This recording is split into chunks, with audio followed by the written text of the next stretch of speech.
అయోధ్య రాజ్యాన్ని పాలిస్తున్న దశరథ మహారాజు చాలా సంవత్సరాలుగా న్యాయంగా రాజ్యం నడిపించాడు. కాలక్రమేణంగా ఆయన వయసు పెరిగింది. ఇంకా తన తర్వాత రాజ్యాన్ని పాలించడానికి సరైన వారసుడు ఎవరని ఆలోచించాడు. దశరథుడు మహారాజుకి 4 కుమారులు ఉన్నారు.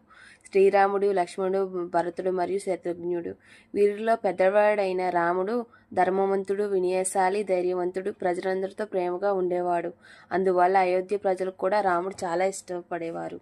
దశరథుడు తన మంత్రులతో మరియు గురువైన వశిష్ఠుడు మహర్షితో కలిసి మాట్లాడాడు. అందరూ ఒకే మాట చెప్పారు, రాముడు మంచి రాజు అవుతాడని. అప్పుడు దశరథ మహారాజు రాముడికి పట్టాభిషేకం చేయాలని నిర్ణయించుకున్నాడు. అయోధ్యలో ఈ వార్త త్వరగా వ్యాపించింది. నగరం అంతా ఆనందంతో నిండిపోయింది. వీధులు పూలతో, తోరణాలతో అలంకరించారు. ప్రజలందరూ పండుగలా జరుపుకోవడానికి సిద్ధమయ్యారు. అందరూ రాముడు పట్టాభిషేకం చూడాలని ఎంతో ఆనందంగా ఎదురుచూశారు.